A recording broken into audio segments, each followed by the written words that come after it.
Good evening. My name is Joe Wagner, and I'm one of the co-hosts, co-chairs of the Delaware STEM Council. Welcome to the 8th Annual STEM Educators Awards. By executive order, the Delaware STEM Council has brought together members from the business world throughout Delaware, educators in both the higher education space and K-12 education, and members of the community together to focus on three main goals. One of these goals was to increase the number of students going into STEM fields and earning STEM degrees. Another goal was to expand the STEM-capable workforce. And lastly, the goal was to ensure that we had STEM literacy for all students.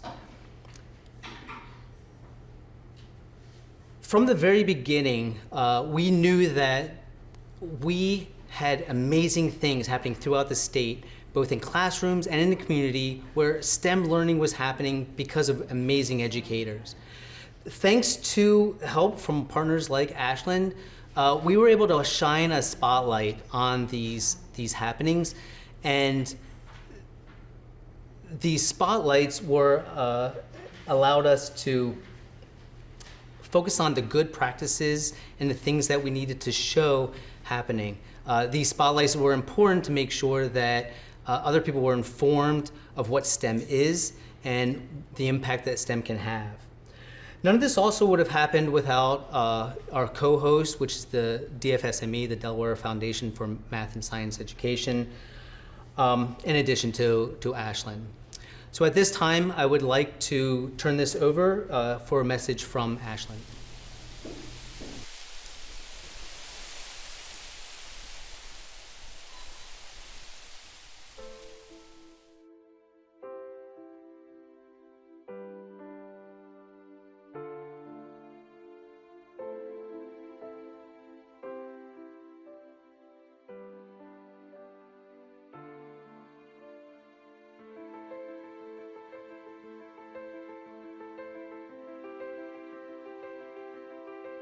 Nothing brings people together like a shared purpose.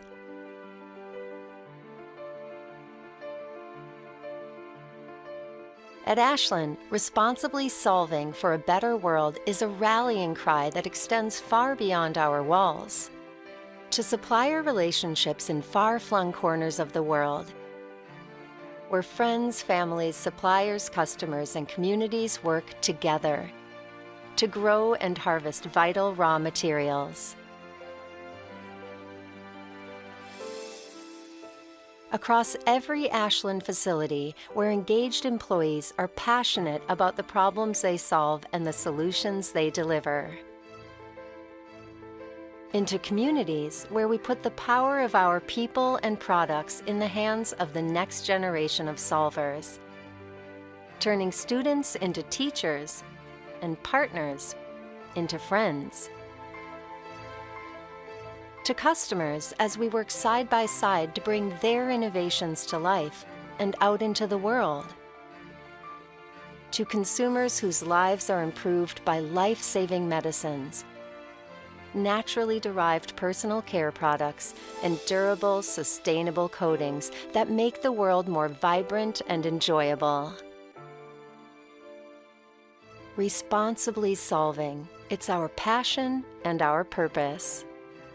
To treat all people with respect.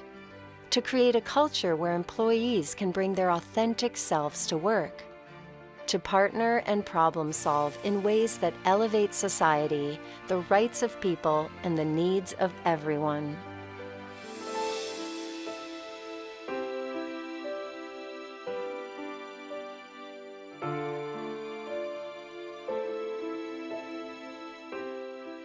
We are Ashland, responsibly solving for a better world.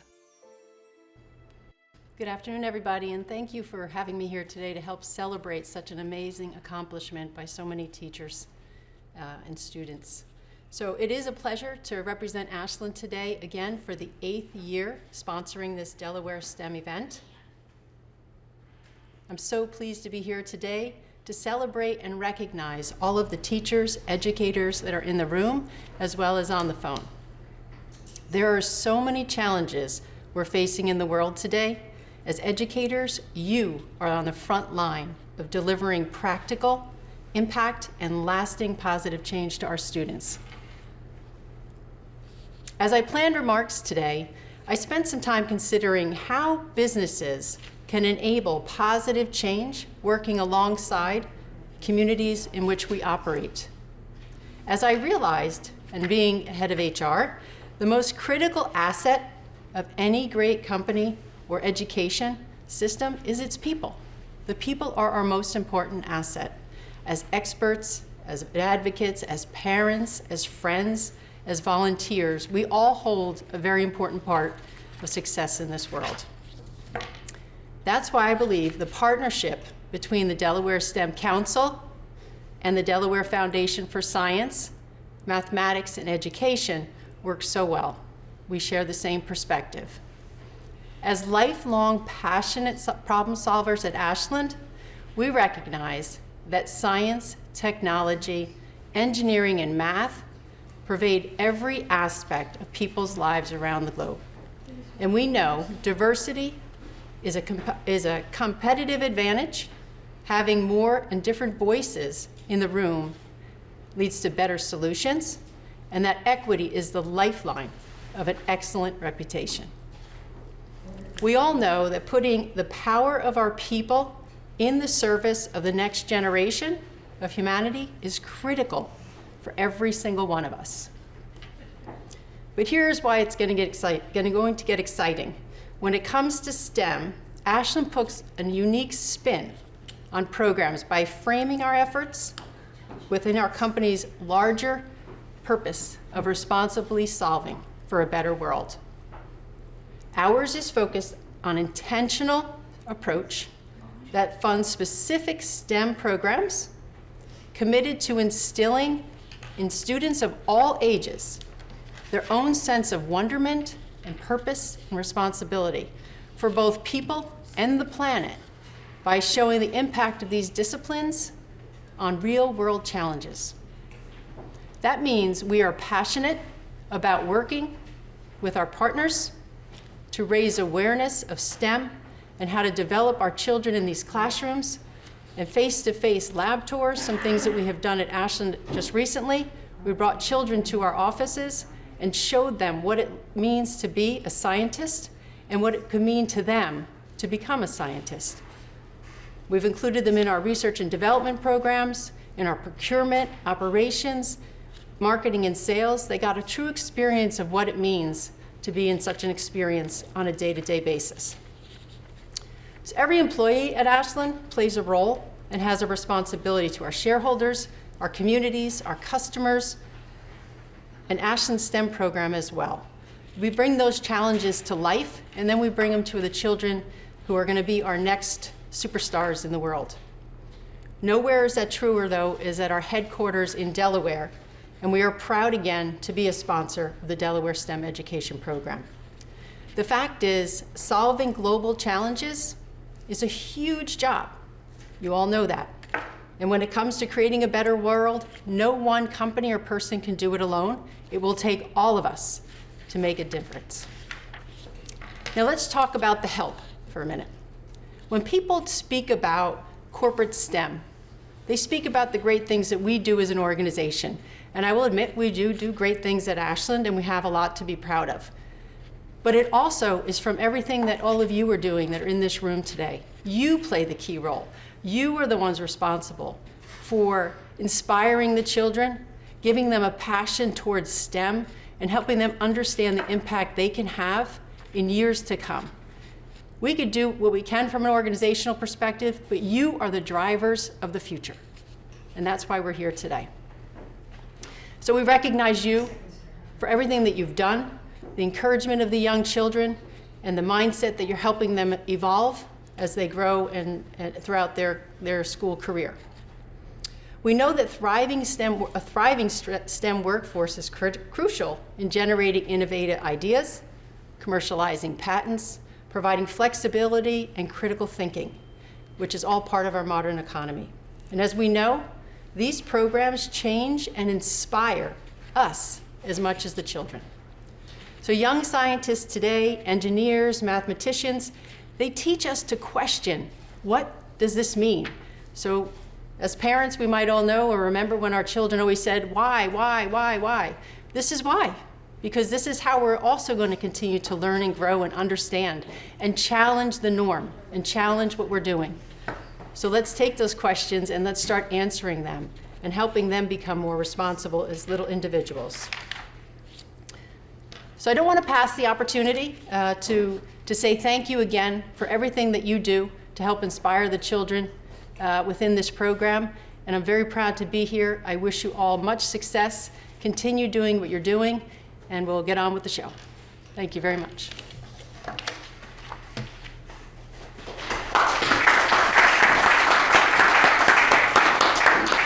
Thank you, Eileen. Thank you for all that you do, and thank you to Ashland as well for making these awards possible now in its 8th year, or 8th running. My name is Daniel Sahensky. I am the Executive Director of the Delaware STEM Delaware STEM Council. Sorry, I'm excited. And I have the pleasure to introduce today's keynote address from the Delaware Department of Education, John Weichert, who is the Director of CTE, Career Technical Education, as well as STEM initiatives for the state. So without further ado, he's a passionate STEM advocate. Here's John Weichert.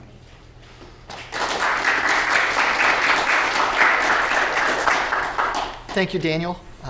Thank you all for having me tonight. Very much want to recognize and express our appreciation to tonight's sponsors, to the STEM Council, our employer partners, educators, Delaware students, parents, and community members.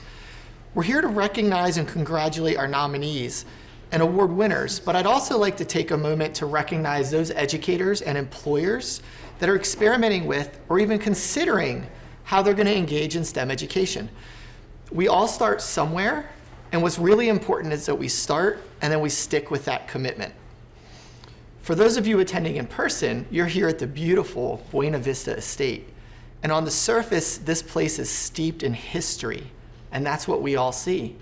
But when you take a minute and you look a little bit closer, you're surrounded by STEM.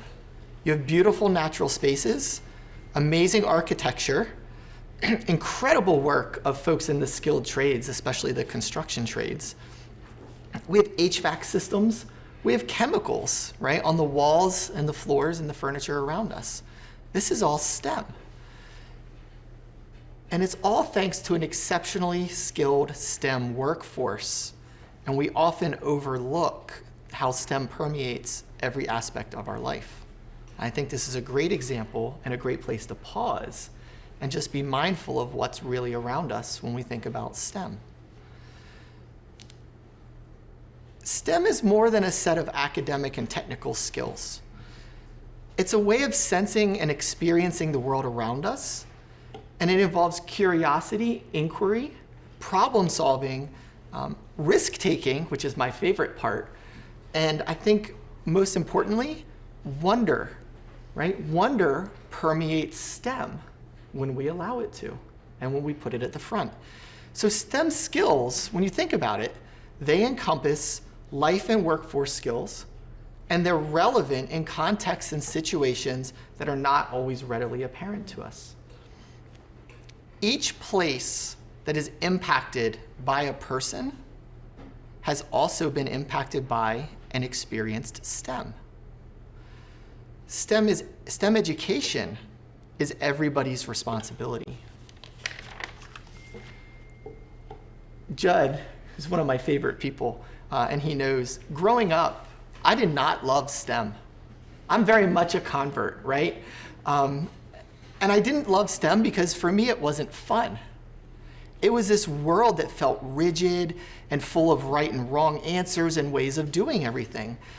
There were rules and constraints, and if I followed those, somehow they were going to lead to this feeling or moment of wow. And I had a hard time seeing that. And I'm really excited, especially by those folks that are in this room and those that have been recognized in STEM education, because you're changing that, right? You're changing that experience. And I often wonder, how many young people have we lost from STEM because they didn't think their personality, their race, their background, or their perception of the world fit within STEM? And so my challenge to you is, how can we collectively approach the issue of STEM equity using STEM thinking? How can we make sure that you, your students, and your employees feel and spread what is truly at the heart of STEM, which is the feeling of wow, right? Wow, that's cool. Wow, how did that happen? That's how we get people hooked on STEM. So when I was in college, right, I said, like, I was not a STEM person right off the bat. When I was in college, I got introduced to the world of camping through some friends of mine. And that led to working with the Maryland Park Service with justice-involved youth and taking them camping and working on social emotional learning, rock climbing, right? Any environmental education, any other things that we think of as the world of STEM. I then went on to own a kayak and ecotourism business in Delaware that I owned and operated for 5 years. I even worked in nuclear procurement. And at no point did it occur to me that I was in the world of STEM and that I loved STEM, right? The light bulb flickered for me when I worked in the Cesar Rodney School District and I began to teach geography. And then I realized my love of systems thinking was also a love of STEM education. And it wasn't really until I went to work in the Delaware State Park system and I met Dr. Joe Wagner, right? Dr. Terry Quinn Gray and Randy Gushel, and this group, that I fell in love with STEM. And I saw it for what it really was and how it changes everybody's life. So our journeys are all going to be different, right? And I think that's okay.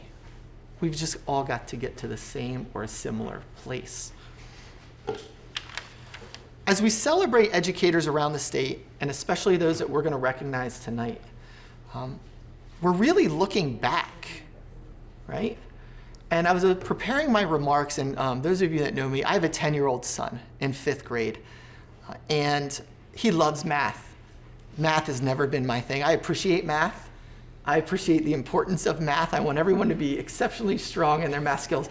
It is not me, so I don't know where he got this from, and I was trying to figure it out, because he loves it. And I realized when he was really little, we used to watch PBS Kids, and there's this show he loved called Odd Squad. And Odd Squad is all about these kids that are they're agents, right? In this agency or this organization, and they solve oddness using math and STEM skills, right? And I mean, I'm an adult and I love this show. I still watch it. My son's doing other things and I'm like, yeah, Odd Squad's on, buddy. Like, do you want to watch Odd Squad? I don't win that every time, but when I do, I'll take it. But our favorite character, interestingly, was the medical doctor for the agency, and her name's Dr. O. And there'd always be some kind of oddness happening, something that needed to be solved. She'd step into the scene, she'd say the most ridiculous thing every single time, right? But then she'd help the agents solve the problem using STEM thinking. She'd then say her catchphrase, and there'd be this flurry of activity, right? And all these odd looks. And then the agents would, right, engage in action, and they'd go out and they implement whatever the solution is. And it occurred to me, she, like all of you, is a catalyst to others embracing and engaging in and loving the world of STEM. So in closing, congratulations, right, to all the nominees, to our award winners tonight. And thank you to our sponsors, because these things do not happen without all of us contributing what we can, when we can, in ways that matter.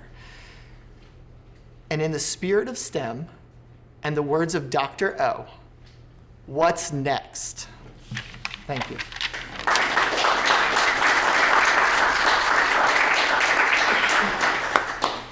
Thank you, John. Thank you all that you do for the state and all you do for our students in Delaware. Before we transition to our first award of the evening, I'd like to thank some of our sponsors, as well as some of our partners.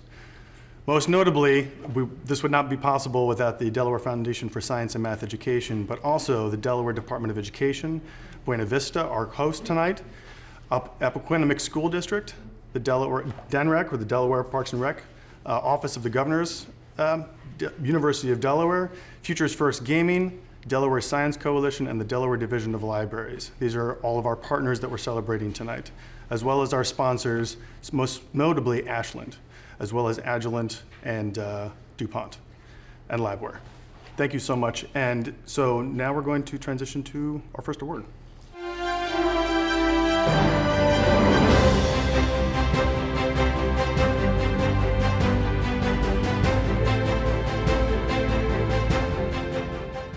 So our first award will be in the category of a certified educator at the elementary school level. This is our second place awardee. I'd like to welcome this winner up to the stage, Wendy Turner.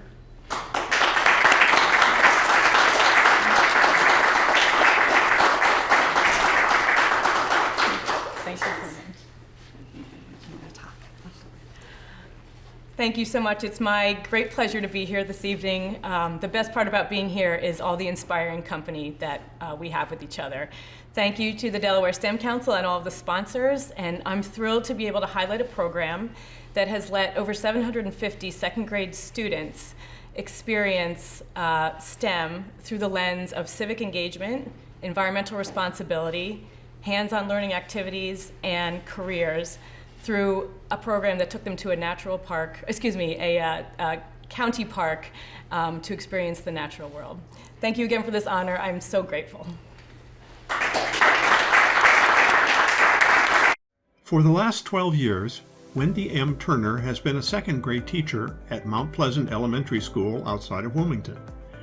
Prior to arriving at Mount Pleasant, she spent over 14 years in a variety of financial and accounting roles for Fortune 100 companies, and then earned her Master of Education from Wilmington University. In 2017, she was selected as the Delaware Teacher of the Year. As a second grade teacher, she's had to develop and deliver engaging and hands-on lessons in all content areas, including language arts, math, science, STEM, and social studies. The 8 Mount Pleasant Elementary second grade classes have a diverse group of students from various races and backgrounds, as well as a variety of learning styles and ability. The school population is approximately 50% African American, with many other heritages and cultures represented. Mount Pleasant serves many types of students, including special education students, English language learners, twice exceptional students, regular education students, and students identified as gifted and talented. In partnership with the Delaware Center for Horticulture, or DCH, over the last 5 years, Wendy has developed a STEM program for the entire second grade focused on learning about trees. Each spring, second grade students all participate in a STEM learning experience at Rockwood Park in New Castle County. To prepare for the hands-on learning, Mount Pleasant Elementary students complete classroom lessons using the Nearpod student engagement platform to learn about trees. They learn about the parts of a tree, the value of trees in the world, how to plant trees, and about careers related to the industry. Each lesson includes vocabulary, read-alouds, student activities, and an extension activity. These lessons were developed by DCH while school was closed or in a hybrid learning format. Wendy served as a point person for the development of these lessons, which were widely shared with second grade educators and students across the state. The field trip itself consisted of 4 different learning stations. In the first, a certified arborist from DCH explains how to properly plant a tree. Each class then plants a tree. The second is a nature scavenger hunt developed by staff from Rockwood Park with the goal of finding and identifying various items related to the natural world and the environment. For the third station, Ashley Melvin from the Delaware Forest Service and Delaware Association of Environmental Educators presents information on trees and insects local and native to Delaware. Finally, experts from the Davie Tree Expert Company demonstrate safe tree climbing techniques and explain the various duties and responsibilities involved in the career of tree care. Students of color, females, and students with learning disabilities can be underrepresented in STEM programming, careers, and fields. This program helps correct that underrepresentation by creating interest, engaging hands-on learning, and offering STEM exposure to all of the over 500 Mount Pleasant Elementary second grade students who have participated in the tree event, regardless of their demographic profile. Wendy, thanks again. I've known you for a long time. I know you're an inspirational, very thoughtful educator. The accolades and awards that you've won are well earned. But thank you for this opportunity to shine this spotlight and share the great things that you're doing in STEM education with the rest of Delaware. At this time, I would like to introduce a video from another STEM advocate in Delaware. That would be Governor John Carney. Hi everyone, I'm Governor John Carney.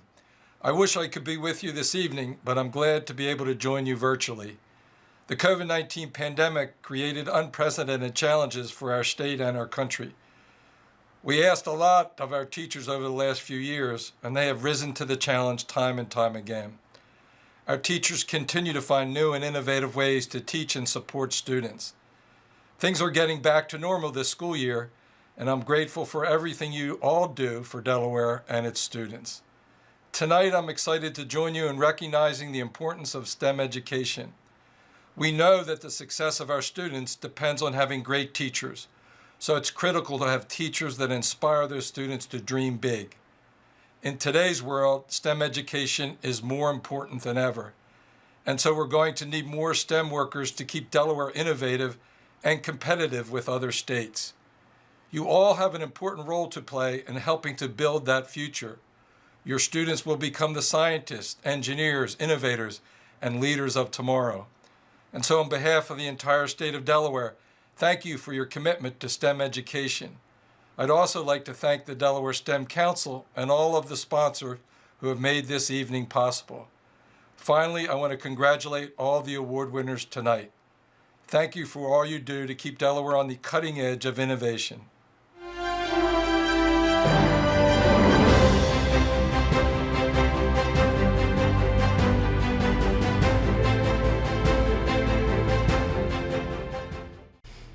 And now for our first place winner in the Certified Educator Award area for elementary education. And I actually love the backstory of this. I like how it's all about pipelining and the things that are happening in Indian River. But our first awardee is Jamie Swartz.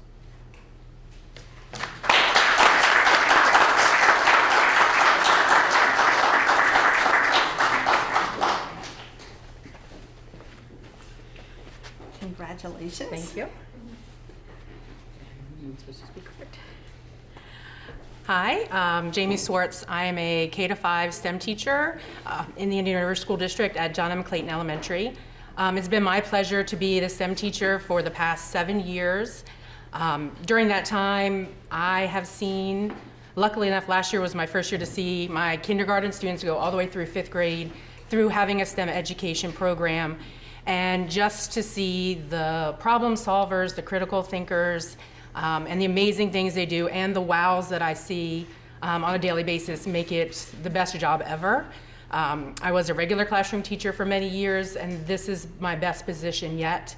And I can only imagine what my students are going to do in the years to come, and the wows that I'm going to get from here on. So I want to say thank you very much for this honor. It's a wonderful recognition. Thank you. Jamie Swartz has taught 3rd and 4th grade classes at several schools in southern Delaware. Since 2016, she has been the STEM teacher at John M. Clayton Elementary School in Frankfort, Delaware. She is also one of 5 Delaware finalists for the 2022 Presidential Award for Excellence in Math and Science Teaching. As the STEM teacher, she has implemented the Project Lead the Way launch program for all students at her school. These include 3 special programs housed at Claymont Elementary: the Howard T. Ennis Satellite Program for students with physical and intellectual disabilities, the Indian River Autistic Program, and the High Roads Program, which supports students with significant behavioral and social-emotional issues. All students come to STEM classes for 45 minutes a week as part of their class rotation. The curriculum outline provided by Project Lead the Way starts in kindergarten, where Jamie shows how the structure of objects affects their function. They read The Three Little Pigs and then design a piggy house that is strong enough to withstand the big bad wolf, modeled by a leaf blower. After covering living things and their needs and impacts, students design a game or a toy out of recycled materials instead of buying a new one. In the first grade unit on light and sound, students create an approach using light and sound to help them be located after getting lost in the forest on a hike. Next, the class investigates the sun, moon, and stars. They learn about the changes in the amount of daylight throughout the year and use simulations on iPads to see how the Earth, moon, and sun cause these patterns. Finally, they learn about the harmful effects of the sun and how to prevent sun damage. Second graders learn about the properties of matter. They learn about conductors and insulators and test which type of materials are appropriate to create a device to keep an ice pop from melting for 30 minutes. In third grade, students learn about the forces of flight. They design and test gliders to gather flight data. They choose a final design to carry cargo to mimic delivering supplies to a natural disaster area. Next are forces and interactions. Students build upon their knowledge of flight forces to study simple and compound machines. The unit problem is to safely rescue a tiger that is trapped in the moat of their habitat in a zoo. Fourth graders begin the year with a unit on energy and collisions. Students learn about potential and kinetic energy through experimenting with the vehicle that they build. They use iPads to model simulations of a skateboarder on a ramp to determine how potential energy affects kinetic energy. Using these ideas, they design and build a safety restraint device for a vehicle carrying an egg that crashes into a wall. Fifth graders focus on robotics. They learn how robots work and build a basic robot chassis. They work in groups to modify the robot so that it can collect hazardous waste in a simulated nuclear disaster area and bring it to a collection zone. After leaving John M. Claymont Elementary School, students can continue their STEM education using Project Lead the Way programs at Selbyville Middle School and the Indian River High School. Jamie hopes that her students will have enjoyed the learning experiences they receive at her school and will take advantage of STEM opportunities as they continue with their schooling in upper grades and beyond. Wow. Jamie, as a high school physics and engineering teacher, I'm so inspired. I want to thank you for letting us shine a spotlight on you and sharing what you're doing in your classes to the rest of Delaware. So again, congratulations. Again, I would like to turn over to another STEM advocate, and Senator Carper. Well, everybody, I'm Senator Tom Carper. I'm sorry I can't be there with you at the Buena Vista. I understand that you're at the Buena Vista this afternoon. And believe it or not, that's like 2 miles from the first house I ever bought in Newcastle, Delaware. And when I was treasurer and governor of the state of Delaware, I had many wonderful memories from being at the Buena Vista in both of those roles. Still love going to the Buena Vista. I'm jealous that I can't be there with you. Having said that, I'm in our nation's capital doing my day job. And I'm honored to congratulate the educators and community members who are being recognized for their innovative work in teaching STEM to Delaware students, and not that many years ago to our own 2 sons who are off into the world and doing great things because of the education that they got in Delaware's public schools. The last 2 years have not been easy on any of us, especially on our educators, and frankly on a lot of parents and other folks whose children are in our schools. But this pandemic has forced all of us to get creative doing our jobs, but probably none more so than our teachers. The last 2 years has also taught us just how important STEM is. We need I think we knew it before the last 2 years, but even more so now. We need the next generation of scientists, next generation of researchers and engineers, and more to help us navigate an increasingly competitive global world. And I'm just grateful that you're helping us in that effort. Your efforts are just so important for our country and for our planet, and for your creativity and steadfast commitment to our students. I would just say, bravo Zulu. That's an old Navy term that we use. It means great job.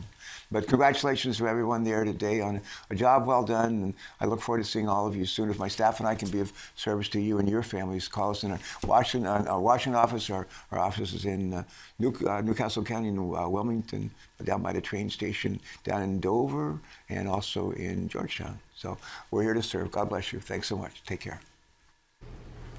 Thank you, Senator Carper. Thank you to Judson Wagner, and congratulations to our 2 Certified Educator Awards that we already announced. Before we move on to the Community Educator Awards, of which there are 3, I wanted to first give the second keynote address introduction for Sam Ponzo, who's from DuPont, another one of this year's fantastic sponsors of the awards and a longtime advocate for STEM in the state. Sam comes to us from 25 years at DuPont. He is the Senior Vice President and General Manager of DuPont, as well as a FAME graduate and a local STEM advocate. So without further ado, here's Sam Ponzo.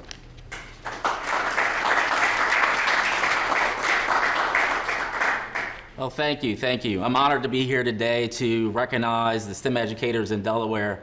As Dan said, I'm a product of the Delaware school system, both the Catholic schools and Brandywine School District. I'm an electrical engineer by training, so definitely have benefited from a STEM education. And I really believe that STEM teaches you skills and empowers you to solve all kinds of problems and challenges. In fact, I wanted to read a quote from the former CEO of Pepsi, and what she said is, one of the things that my experience has taught me is that if you're trained as a scientist in your youth, through your high school and college, if you stay with the STEM disciplines, you can learn pretty much all the subjects as you move along in life. And your scientific disciplines play a very important role and ground you very well as you move into positions of higher and higher authority, whatever the job is.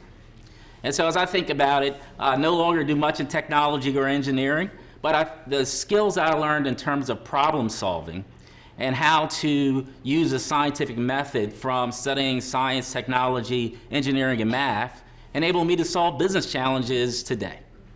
And when I think about STEM, I don't necessarily think about it in terms of lab coats or being behind a computer screen coding. I've actually been really invigorated and inspired by how you're taking some of these abstract concepts like math and science and applying it to real-world challenges. And so it was really neat to see Wendy's project at Rockwood Park, which is right near my house, and how you're making that real for students, and they can understand how to take math and actually use that in the real-world environment. I was also had an opportunity before this event to talk to some of the folks working on FIRST Engineering, as well as Odyssey of the Mind, and how they're showing students how to use some of these STEM skill sets in the real world and actually solve real problems. Because that's what it's all about. And that's how you get excited about learning and excited about STEM. I know for me, I think as Dan said, I was a graduate of FAME, which is a local nonprofit forum for the advancement of minorities in engineering. And one of my first projects is we actually had to build a bridge with popsicle sticks. And I think that's a common STEM project across the US. But for me, it turned that abstract concept of math and science, something that I enjoyed, into thinking to myself, hey, this is a career I could actually have. This is something I could actually do with my life. And so I really commend you educators for taking these abstract concepts, bringing it to the classroom, and inspiring our students. Really important going forward. So let's talk about STEM jobs. Why is STEM important to DuPont? Why do we care? Well, first of all, we want to make an impact in the community. But as you look at the job environment right now, we are projecting that about 2 million STEM jobs will go unfulfilled just next year. And I'm from Delaware. Usually when DuPont posts for jobs, we have no problem getting applicants. But I can tell you last year, we actually had to post billboards on 95 to get applicants for jobs. And so when we think about STEM, you probably think about scientists and engineers. But I can tell you in our manufacturing plants, our operators and technicians need STEM skills as well. If you look at the type of equipment we're operating, the software that you have to use to operate the equipment, you definitely need a science and technology background. It's not easy anymore. And so it's important that we invest in Delaware, we invest in this community so that we have the labor force for tomorrow. So what I'll close with is, what can we do together in Delaware? It's really going to take all of us coming together.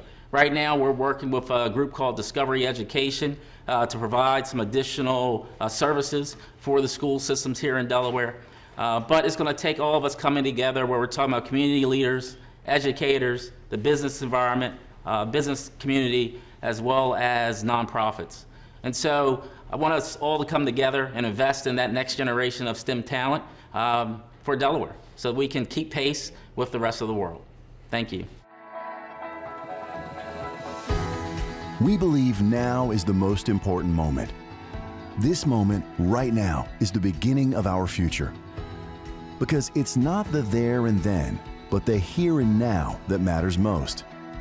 If we focus enough on now, we can create a better life, a better world, for all of us and the generations that follow. And that's why we work so hard every day. We transform what could be into what is. We're fearless optimists, thinkers and doers, unafraid of taking on the biggest challenges and rolling up our sleeves to make the impossible possible. Wherever you live, we're there, working side by side with customers in safety, water, healthcare, electronics, mobility, and construction. We've always been focused on improving everyday life, and we're doing it better today than ever before.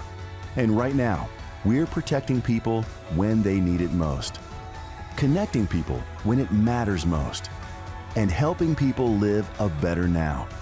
We're working around the world with our partners and in our communities. Together, we empower the world with the essential innovations to thrive.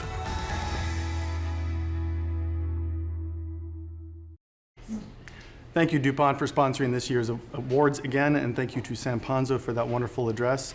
To begin our next series of awards, the Community Educator Awards, I'm going to introduce someone who probably doesn't need much of an introduction in this community, Jackie Means, who started the Wilmington Urban STEM Initiative and is also a current student at the University of Delaware.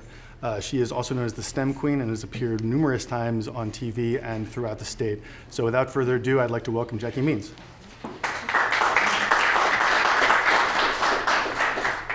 Thank you, Mr. Dan. I am super grateful to present the Community Educator Awards at this year's ceremony. As a community educator myself and the proud recipient of this award for not the last 1 year, but 2 years, it's really, truly an honor. So when I first created my organization, the Wilmington Urban STEM Initiative, 8 years ago, I was only 12 years old, and I really was so excited. I've always been a huge nerd, ask anybody, but I was so excited to take my passion for STEM and share it with my community. But I really felt alone in my mission, which, you know, of course I wasn't, but I felt alone because I didn't have the support, the community that I wanted behind me. But after meeting Delaware leaders in STEM like Congresswoman Lisa Blunt Rochester, Lieutenant Governor Bethany Hall Long, Dr. Terry Quinn Gray, Miss Ann and Mr. Randy of DFSME, and so many others, that was only when I realized that I wasn't alone. So the support I received from them encouraged me to keep going, and I'm proud to say that 8 years later, I've positively impacted over 6,500 young girls, been featured on a myriad of national TV shows, from The Steve Harvey Show to Dr. Oz to Access Hollywood with Mario Lopez, who is so cute, but just a bunch of them who have really helped me amplify my message from not just my home state of Delaware, which I'm so proud to be from, but all across the United States. But my point with this story about my own mission and my own journey as a community educator is that I hope that this award lets these change makers here in Delaware know that they are not at all alone in their mission to bring STEM to Delaware and make it a more STEM-tastic place where people of all ages feel empowered and encouraged to embrace science, tech, engineering, and mathematics. So, with that, we're going to start with the first award of our 3, which will be for the community educator at the elementary school level.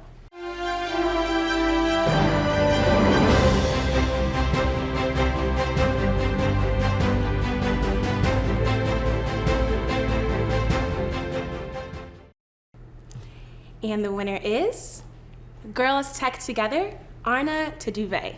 Please welcome them up here.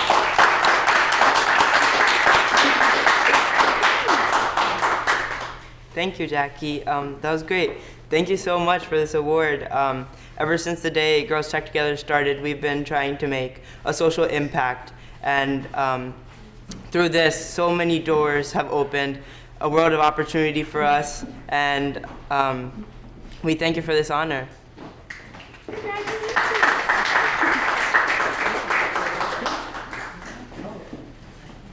There you go. Thank you. Congratulations.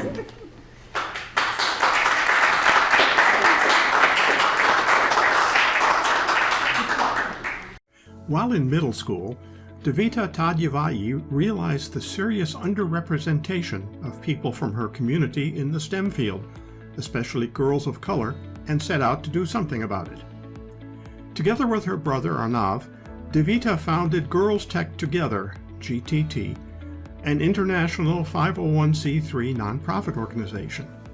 GTT introduces elementary school girls to computer science fundamentals through novel activities, interactive coding lessons, and interaction with professionals.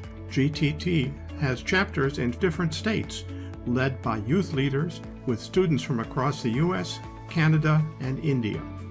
The GTT program has 10 one-hour sessions, typically held over 5 or 10 weeks. These sessions are for 3rd to 5th grade girls to get them interested in computer science, exposed to its fundamentals, and experienced in building coding projects from scratch. The program focuses on girls from underserved communities or schools. To prepare the students for the STEM field, GTT focuses on 3 different areas: computer science, interpersonal skills, and career development.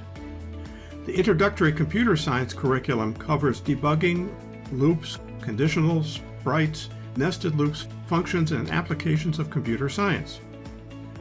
Each class begins with an unplugged activity related to actual coding concepts. For instance, in the Recreate My Drawing project, the instruction on how to create the drawing requires a nested loop, a new concept for the girls. Vocabulary is reviewed, and students work on block coding lessons with one-to-one instruction. For their final project, students are tasked with creating an app using the studio.code.org Sprite Lab visual programming environment. The project incorporates the designing, prototyping, debugging, and coding skills that they have developed throughout the course. The girls present their creations to the group during the final session. For example, Rossi created a word hunt game where the user must move the girl figure to identify the item named. Manavi created a math quiz in which the user moved the robot icon to the correct answer.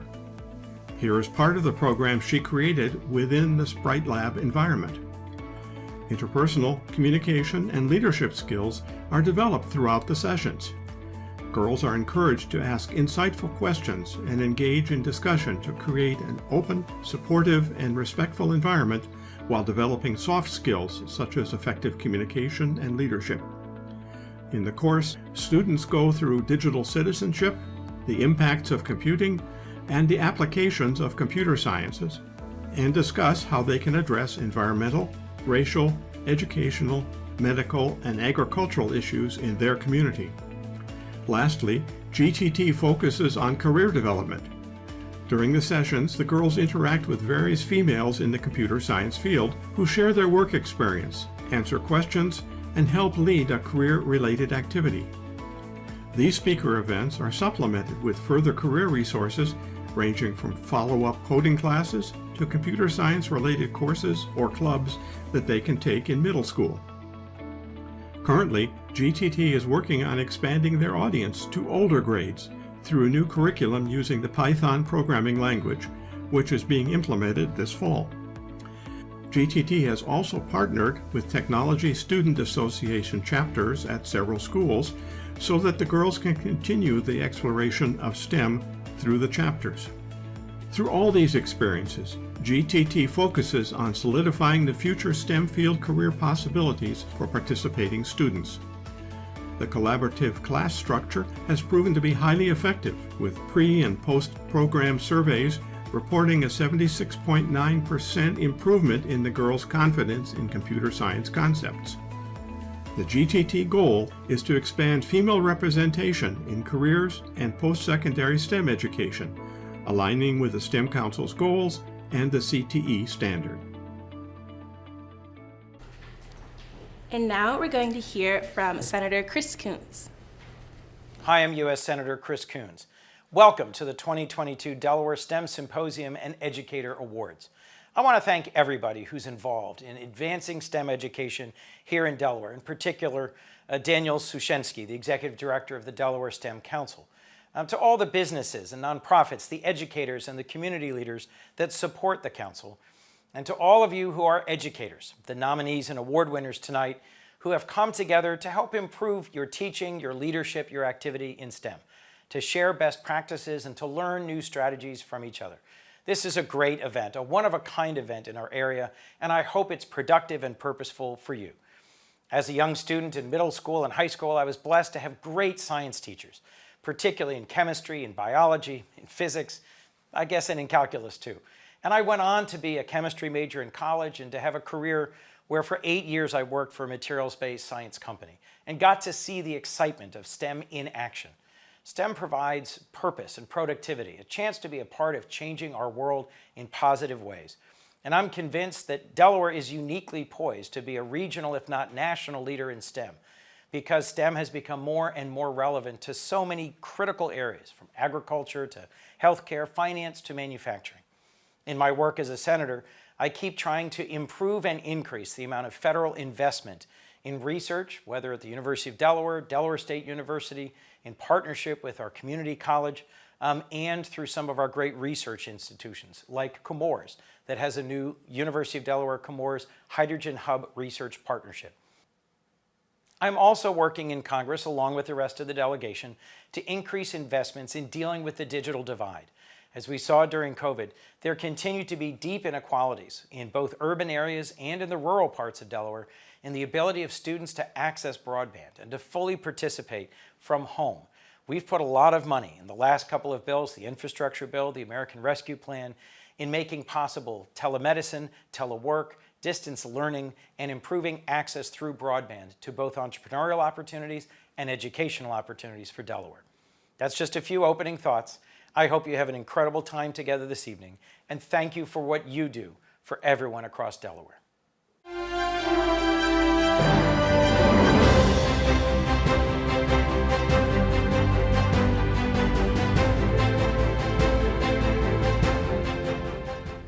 Before we move on, I want to give a big thank you to Senator Chris Coons for speaking, and another congratulations to Girls Tech Together. Now for the next Community Educator Award, this will be for the educator teaching at the middle school level. And the winner is Engineer Early, Kristen and Milton Melendez.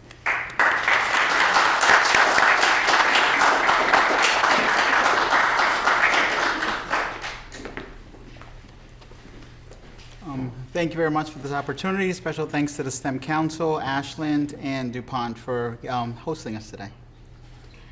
We are just so grateful and so thankful to be here. We are very excited that we are reaching young STEMists, as we call them. Not only we have all the wonderful teachers reaching them in the school, but we're also going beyond that, reaching them at their own level in their home with our STEM kids. We're just excited to be with all the other educators today. It's really getting us excited about the future, and we thank you again. Congratulations.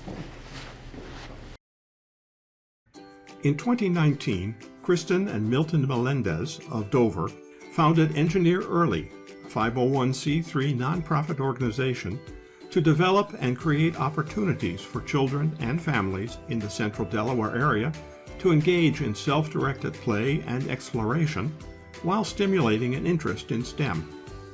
Kristen is a degreed civil engineer with over 9 years' experience at DelDOT. Milton is a planner at the Delaware Department of Agriculture. The Engineer Early approach is based on grab-and-go STEM kits. These take-home, handcrafted STEM kits are designed to encourage interactive engagement between young learners and their caregivers while introducing STEM themes. Each kit introduces a STEM topic in the form of an educational booklet and includes 3 activities or experiments to be completed by young learners at their own pace. Kristen and Milton research, design, and produce the kits. Each batch of STEM kits requires about 3 months of work from the start of planning to distribution. 3 examples illustrate their approach. The System STEM Kit introduces the concept of Lego bricks, not just as a toy, but as a system that is uniquely designed so that all elements fit together, can be used in multiple ways, and can be combined to build structures. Learners were given a random set of Lego bricks and, after examining how the bricks can be used over and over in different ways, use their creativity to develop an object of their choosing. This allows them to see how the object was designed to function, as well as to build multiple structures depending on the desired outcome, need, or problem. The Money STEM Kit introduces money and constraints. Learners are given pretend money and a worksheet that includes a pretend store to buy healthy snacks. They must plan and purchase a snack, but with a certain spending limit as a constraint. Learners must reason and apply mathematical principles to come up with their final purchases. The Botany STEM Kit provides experiments with growing grass in a cup. Several questions are asked so that students think about what the grass would need to successfully grow. Then learners can test their hypothesis as the experiment was completed. Learners could adjust their growing method as needed to encourage successful grass growth. The STEM kits are supplemented by pop-up STEM events. For example, late in 2021, Engineer Early partnered with the Smyrna Public Library and the Delaware Aerospace Education Foundation to celebrate and learn about the launch of the James Webb Telescope. Thanks to the partnership with 7 libraries through Kent and Sussex counties, the STEM kits are accessible to young learners of various grade levels, ages, gender, and school types. Because kits are distributed through the libraries, all young learners, including those underrepresented, have access to the kits. Further, young learners with different abilities can use the STEM kits, as they are designed to be used with caregiver guidance for young learners or for those who need additional assistance. By making STEM learning hands-on and fun for the young, learners are absorbing STEM principles and preparing themselves to tackle problems later in life. And now we're going to hear a few words from Congresswoman Lisa Blunt Rochester. Good evening, all. I'm Congresswoman Lisa Blunt Rochester. It's my honor to address the 8th Annual Delaware STEM Educator Awards, hosted by the Delaware STEM Council. To all of the educators this evening and your families, congratulations. A trip to Mars, baking a cake, and writing an artificial intelligence program. What do all of these have in common? STEM. And whether it's preparing the next generation of STEM leaders, training our current STEM workforce, or giving those young people who wouldn't pursue STEM careers and skills that they need to succeed, you are shaping the world and our future. So tonight, again, we say thank you and enjoy your evening.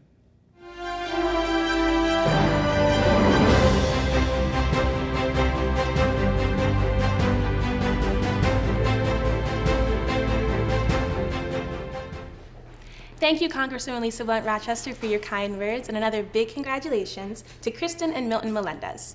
Now for our last Community Educator Award, this will be for the educator teaching at the high school level. And the winner is Mo Robotics, Brandi Mycoff, and John Larock.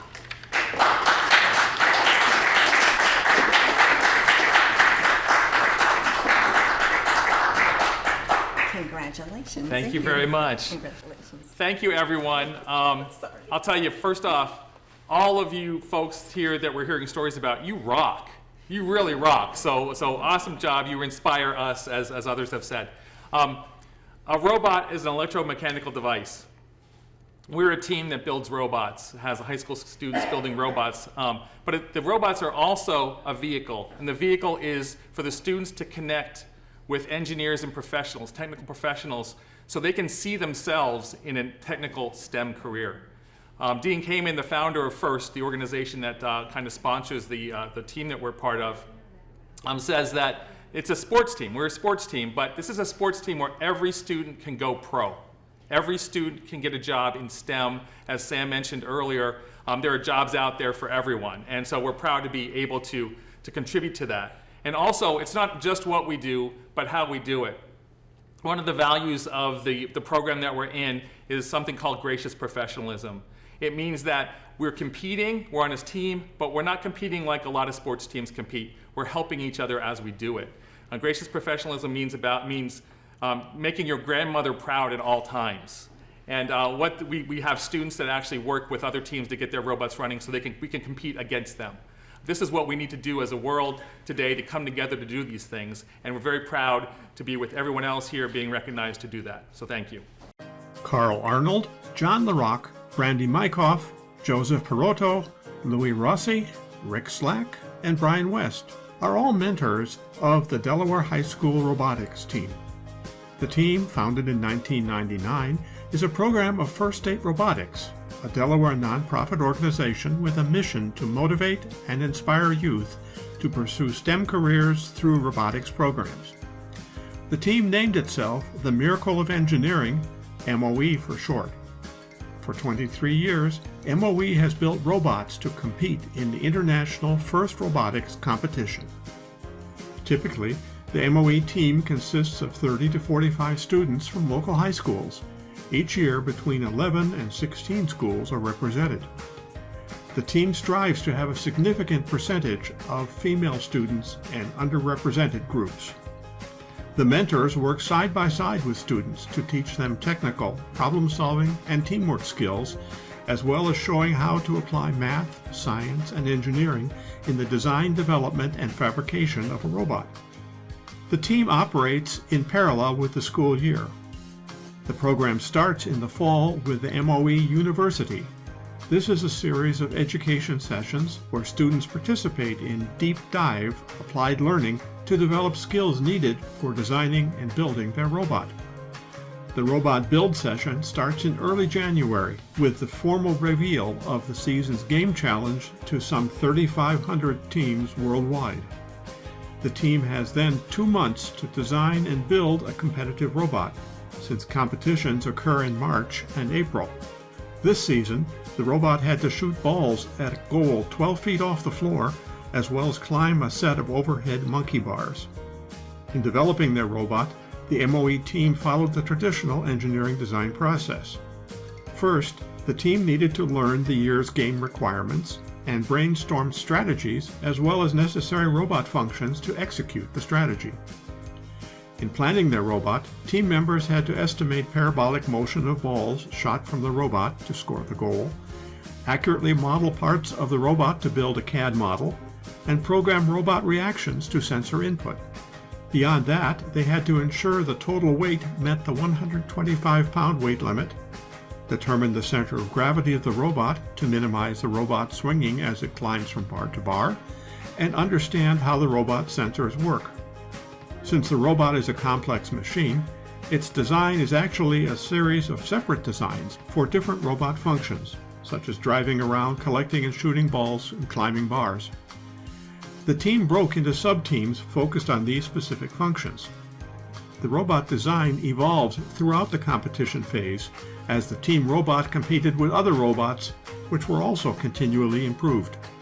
To keep up, the MOE team needed to do the same.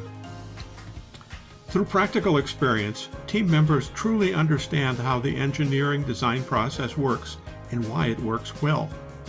They are exposed to tools that employers use every day. While building their robot, students learn life lessons, how to solve problems, and how successful businesses work and are sustained. Students get to know technical professionals by working with them on a common challenge. The robot is used as a vehicle to inspire and motivate students to become confident adults who understand and pursue STEM careers. Over the team's 23 years, 95% of the graduating team members have gone to either four-year or community colleges, and over 80% have selected STEM majors of study. The team is very proud of its alumni, who are working in STEM jobs locally at DuPont, JP Morgan Chase, W.L. Gore, AstraZeneca, KBR, and nationally at SpaceX, Google, Facebook, Honeywell, Lockheed Martin, and Twitter. Congratulations once again to all of our Community Educator Awards represented tonight. Girls Tech Together, Engineer First, Engineer Together, and MOE Robotics. Before we proceed to our last award for the evening, the Mannon Award, I'd like to once again thank all of our partners and sponsors that made this evening possible. Once again, thank you to Ashland, Labware, Agilent, and DuPont for their continual support to make these awards possible. Agilent and yes, and then our partners this year are also, we could not do this event without them. Buena Vista, Delaware Department of Education, Delaware Foundation for Science and Math Education, Delaware Science Coalition, University of Delaware, and many others. And without further ado, we'll do our last event, or our last award for the evening, and to kick that off will be Randy Gushel in a video.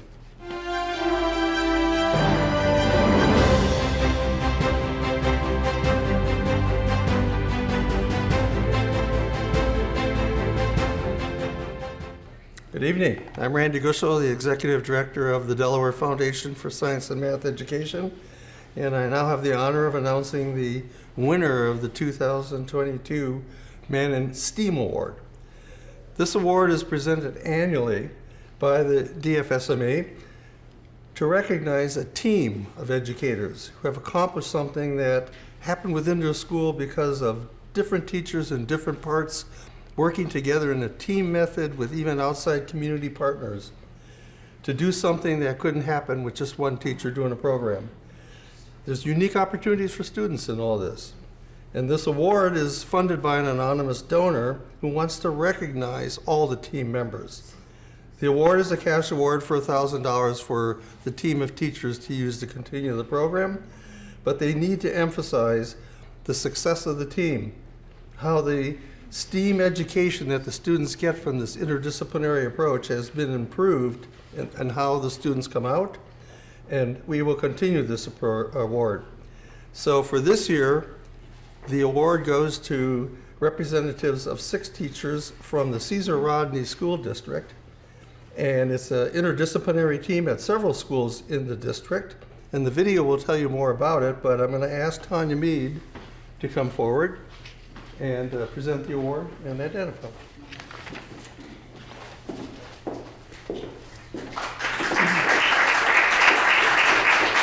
Hi, Carrie. Congratulations. And Superintendent Christine, do you want to come up? Because your name is also on here. And before I give you the award, so what excites you about STEM education? Well, the part that I love, it really is the teamwork. So, that's what this award was all about. So we have parents, we have teachers, and we've been working together with probably about 12 kids since 3rd grade, and they've had a team every single year who participate in the Odyssey of the Mind competition. Can you tell us a little bit about Odyssey of the Mind for people that may not know about Odyssey of the Mind? Sure. I think it started, actually my husband was like in the 2nd year they did it, and he's now 55, so it's been around a long time. And there's 5 problems. Some deal with robotics, some deal with structures like holding weights and balsa structures, some deal with classic literature and classic music, others are more performance-based. There's 5 problems every single year. And as a team, you choose which problem you're going to solve, and you come up with your solution, and you have to solve the problem in 8 minutes or less, and then you compete at a statewide level, and then ultimately at the national level. Mm-hmm. Yeah. So congratulations, here's a plaque, and most importantly, your $1,000. Thank you. So congratulations. Dr. Sam Miklas taught technology courses at New Jersey's Rowan University from 1968 to 1991. Dr. Sam developed quirky problem-solving activities for his industrial design course, using challenging problems to set a creative framework for the course. Students were challenged to cross a lake without getting wet, design tooth cleaning devices, build vehicles without wheels, and more. In 1978, middle and high schools in New Jersey started an annual design competition using Dr. Sam's problems. Odyssey of the Mind, OM for short, dates its founding to that competition. By 1982, the annual New Jersey State competition had evolved into the World Finals. OM teams are each associated with a school. Each school has coordinators and coaches drawn from teachers and team parents who dedicate themselves to meet with students after school for regular practices. Teams compete first at the regional level, with winners going to state competitions. The top 2 state winners in each division are invited to the World Finals. Each year, Odyssey of the Mind creates 5 long-term or year-long problems for the teams. The problems fall into the broad categories of vehicles, technology, classics, structures, and performance. Teams select one problem to solve, build the object if appropriate, write a script, build props, rehearse, and practice improvisational acting. During competitions, each team has 8 minutes to present their performance. If they produced an object as a problem solution, it will be judged as well. Regardless of the problem selection, teams must participate in either a verbal or hands-on improv competition, which is also scored on various parameters, including creativity. The combination of the long-term, style, and improv scores determines the winner. This year, the Mannon Award goes to a group of parents and teachers who have been working together for over 7 years as coaches for teams at 2 neighboring Delaware schools. Specifically, it recognizes 2 Cesar Rodney High School team coaches, parent Tracy Fenimore and teacher Kendra DeShane, and from Pfeiffer Middle School, teacher Carolyn Bush and parent Jeannie McMahon. In 2021, Pfeiffer Middle competed in the World Finals in Orlando, Florida, coming in 6th place in their division. The team elected to address the "it's a trap" structure problem by creating a rat trap. They designed and built a trap made of only balsa wood and glue to trap a moving object, a rat. Their balsa trap also had to support as much weight as possible. The trap was featured in their performance about some problems caused by rats in New York in the 1970s. Finally, judges placed weights on the balsa trap until it crumbled at 180 pounds. In 2022, both Pfeiffer and Cesar Rodney High competed in World Finals at Iowa State University. Pfeiffer's team again elected to address a structure problem. They were tasked with building a matryoshka structure, inspired by nesting Russian dolls of the same name. The team chose an Egyptian theme. Their 8-inch tall balsa wood nested structure could weigh no more than 15 grams. During the judging, the nested pyramids were removed one by one to reveal a tiny mummy nested inside the smallest. For their performance, the team created 3 large congruent pyramids to hold a mummy actor. Cesar Rodney High School's team selected the 2022 Classics problem. They had to create a biographical musical play about a historical figure. They were required to create 3 songs, an opening number, a number conveying an emotion, and one of their choice. Their performance had to include a lighting effect, movement of scenery, and a membership sign to appear as a marquee for the team's musical. Odyssey of the Mind fosters creative and divergent thinking, teamwork, self-confidence, problem-solving, and project management, all skills necessary for the students to enter the global workforce. The Delaware teams have already assembled for this year's Odyssey of the Mind program, with aspirations for competing at Michigan State University in May of 2023. On winning the John Mannon STEAM Award.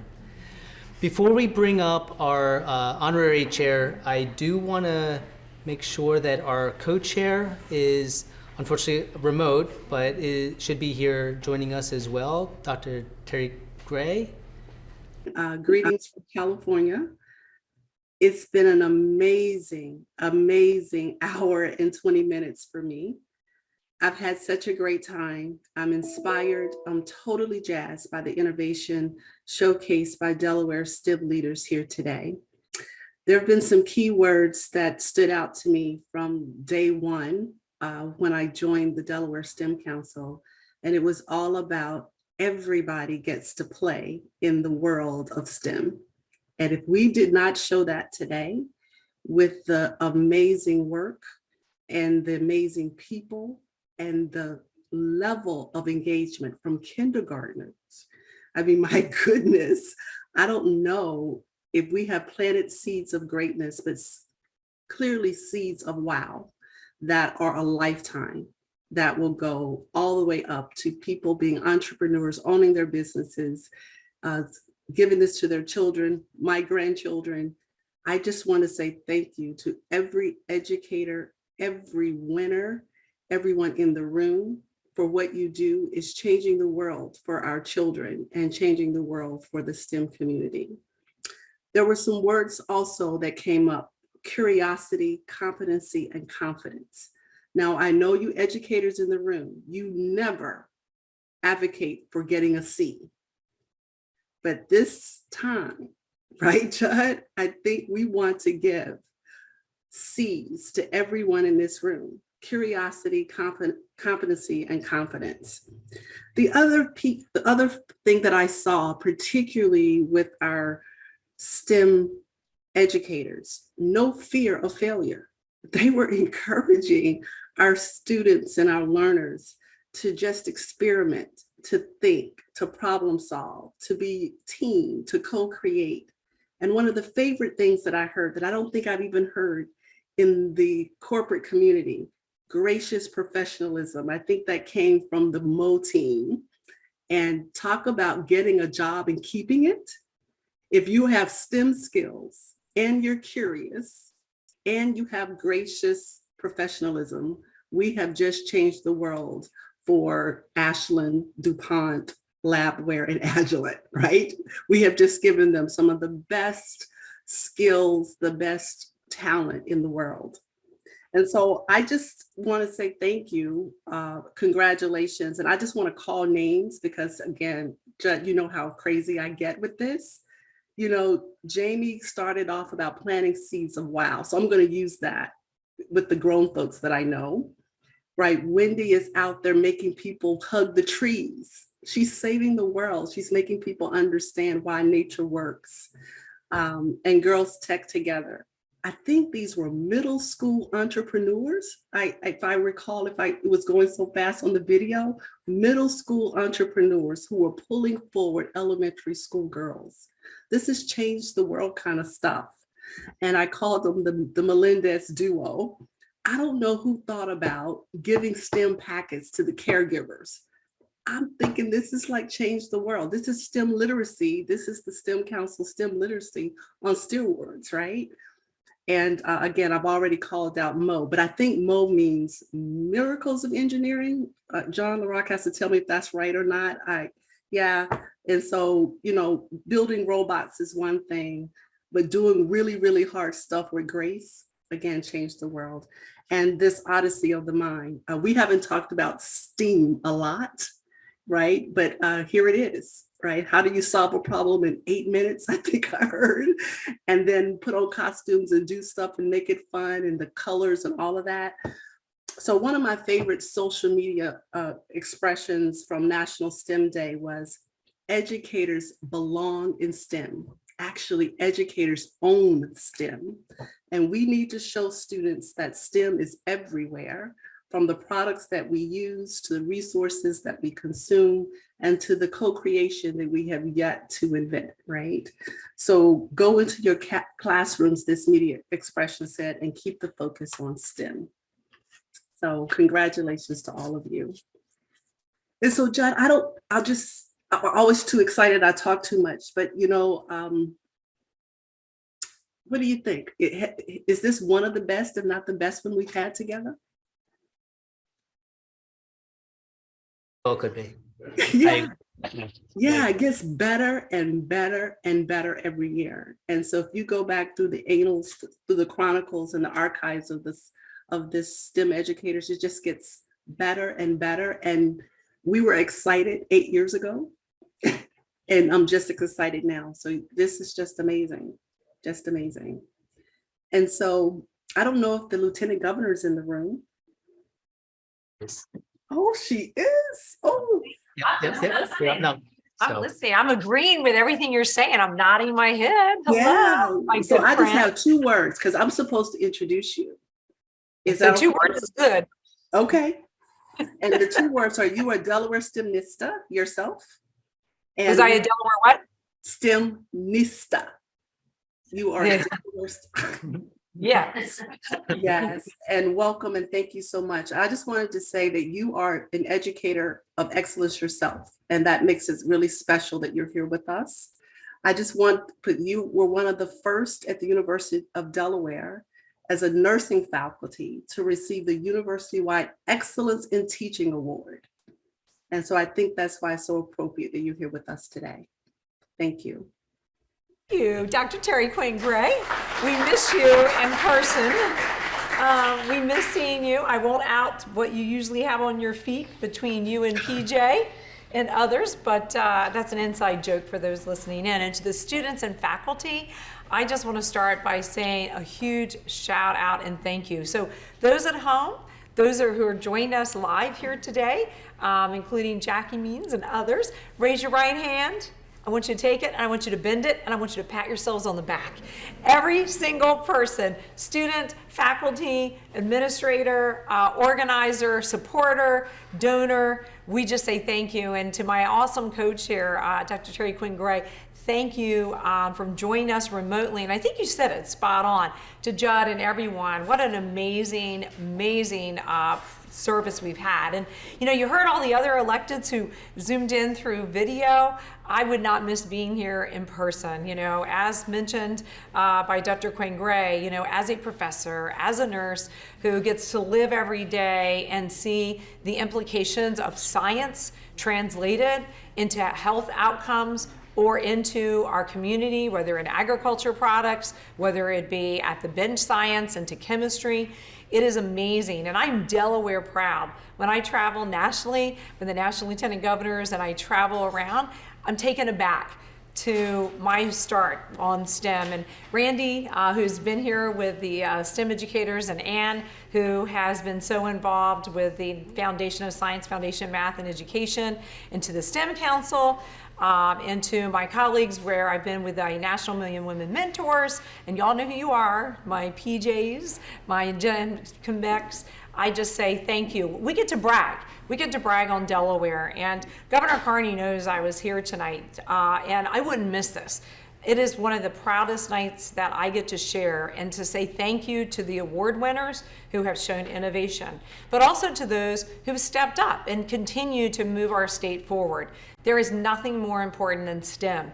And I agree, Dr. Terry Quinn Gray, tonight when we saw STEAM going across and integrating the ability there, I can say to you that in Delaware, we're making an effort, whether it's through the education side or our council, our donors, to really up the ante in an area that's really important, not only for our students, but to me and others in leadership, and that's addressing equity and also addressing diversity and elevating the number of even women in STEM.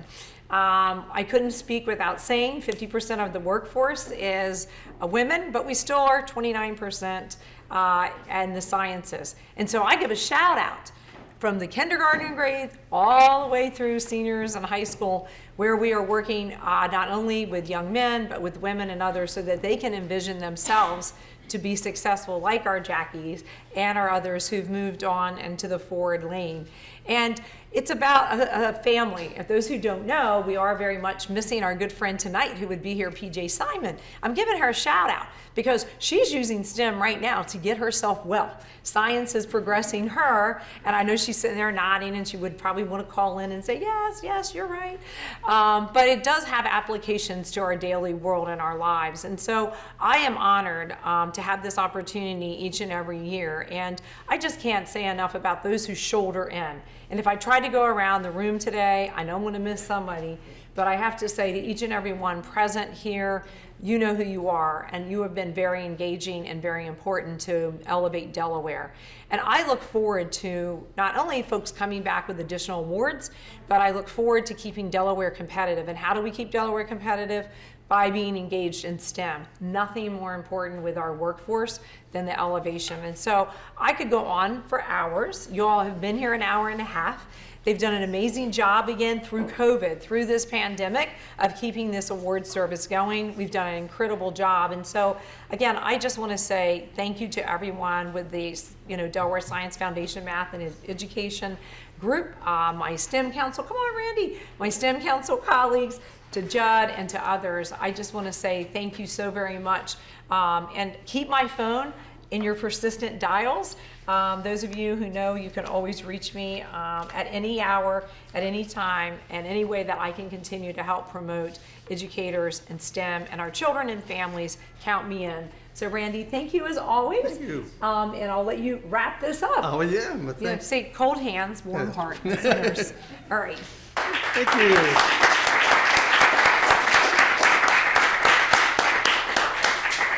Isn't it great having somebody like Bethany who lives STEM, who advocates for it, and nationally is out there as the honorary chair of Million Women Mentors?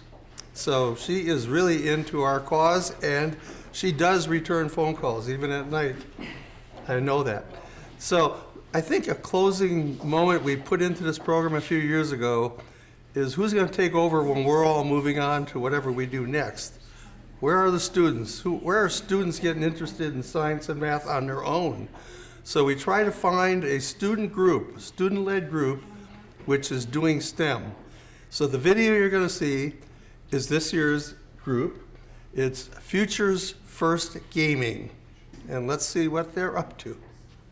Hello, Delaware STEM educators. My name is Stephen Tsai, and I am the CEO and co-founder of Futures First Gaming, otherwise known as FFG. Some of you may have heard of us, but if you haven't, we are a STEM.org accredited EdTech and esports media and entertainment company founded right here in the First State. Since 2020, we have been fostering esports here in Delaware with a goal of shepherding more youth, especially our Black and brown and girl gamers, into exploration of technology careers. So you may be asking yourselves, what exactly does that mean? Well, in a nutshell, we host video game events and tournaments to build community amongst gamers and present them with career path opportunities in STEM and other esports related disciplines.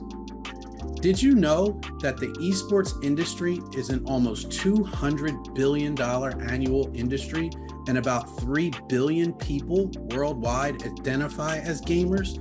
How about the fact that 94% of girls and 99% of boys in the United States play video games? You may be thinking, what does that have to do with education? Well, did you know that more than 5,000 high schools in the United States have developed an esports program?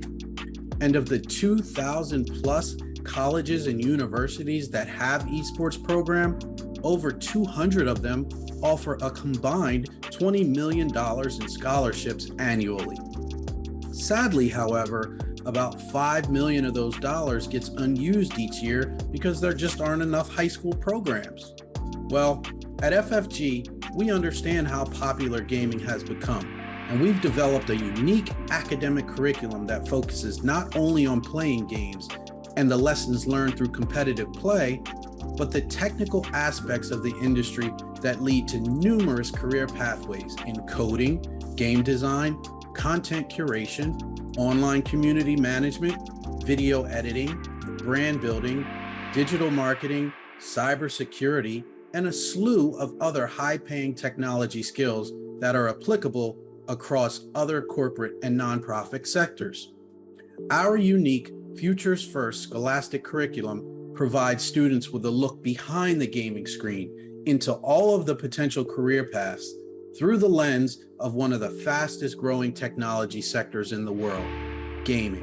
For those of you who are a little skeptical about the validity of incorporating an academic esports program into your classrooms, we've aligned our program to several Delaware State Education and ISTE technology standards. Additionally, our high school aged workforce development program offers college credits through our partnership with Wilmington University in pursuit of esports skills-based certificates and stackable technology degree programs. So what are you waiting for? Connect with us today and find out how you can bring scholastic esports programs to your school and be your student's favorite educator. And as we like to say here at FFG, always remember, futures first, start with gaming. Futures first, I think you're absolutely right. I think going back to what John Wickard said early on, like STEM exists in places where maybe 10 years ago we didn't think it exists, right? We always thought it was going to be in some chemistry lab, but I think you're absolutely right. STEM exists even in the gaming area. So I'd like to close with just a couple comments. Terry Gray once said something that really made me feel special when it came to being a teacher. She said that STEM teachers are STEM professionals, and I found that to be very meaningful to me as an educator. It made me feel like I was actually playing a bigger role than just being a teaching profession, but also playing that role in the STEM area as well. I also want to echo the fact that she said like these awards just keep getting better and better. But I think that's because of something I said early on, is that the goal is to shine a spotlight on good STEM education, good STEM learning. So if we continue to have good award ceremonies shining this spotlight, other people are watching this, then the next year's awards should be better, right? So I do want to make sure that I thank those not only who won, congratulations to all of you, but also to those that actually applied and took a chance and said, you know what, I think I'm doing special things in my classroom and I want to see if I can win these awards as well. Please apply again next year. There's going to be another award ceremony, and yours might be one of the better ones next year. So the 9th annual STEM Educator Awards will be live at some point soon. So, any closing words? No, I think Pictures? the photos. Pictures. Congratulations. See your eyes and face.